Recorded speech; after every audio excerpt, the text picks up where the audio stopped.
ఒక అద్భుతమైనటువంటి ఘట్టాన్ని యావత్ భారతదేశం కూడా వీక్షించబోతుంది.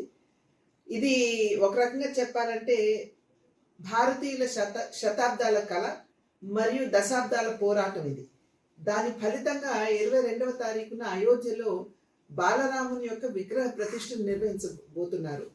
ఆ సందర్భంలో ఇవాళ రాష్ట్రంలో చూసుకున్నట్లయితే దురదృష్టకరమైనటువంటి విషయం ఏమిటంటే 21వ తారీఖు వరకు కూడా రాష్ట్ర ప్రభుత్వం ఇవాళ సెలవుల్ని ప్రకటించడం జరిగింది. కానీ 22వ తారీఖున యావత్ భారతదేశంలో ప్రతి రాష్ట్రంలో కూడా స్కూళ్ళకి సెలవులు ఇచ్చి పిల్లలతో సహా అందరూ కూడా బాలరాముని యొక్క విగ్రహ ప్రతిష్ట ప్రాణ ప్రతిష్టని వీక్షించాలి అని చెప్పి ప్రధాని గారు భావించినట్లయితే అదే రోజున మన ఆంధ్ర రాష్ట్రంలో సెలవు ప్రకటించకుండా కేవలం 21వ తారీఖు వరకే సెలవుల్ని పరిమితం చేయడం అనేది అంటే బాబాసాహెబ్ అంబేద్కర్ గారి పట్ల భారతీయ జనతా పార్టీకి అమితమైనటువంటి గౌరవం.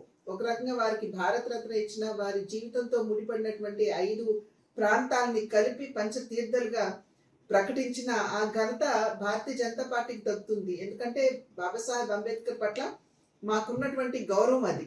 కానీ దాంతో పాటు ఇంకొక రోజు పొడిగించి 22వ తారీఖును కూడా ముఖ్యమంత్రి జగన్మోహన్ రెడ్డి గారు సెలవు ప్రకటించవలసి ఉన్నా కూడా దాన్ని ప్రకటించకుండా వారు తన మనసులో ఉన్నటువంటి ఒక విషపూరితమైనటువంటి ఆలోచనకి ఇది తార్కాణం అని చెప్పి మనమందరం కూడా గమనించాలి. ప్రజలందరూ కూడా ఒక్కసారి ఆలోచించండి.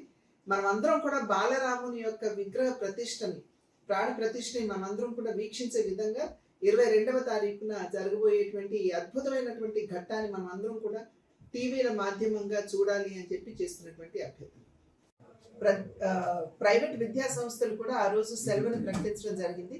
వారందరినీ కూడా నేను హృదయపూర్వకంగా అభినందిస్తున్నాను. అదేవిధంగా రాష్ట్ర ప్రభుత్వం కూడా 22వ తారీఖున సెలవుగా ప్రకటించాలని భారతీయ జనతా పార్టీ డిమాండ్ చేస్తుంది.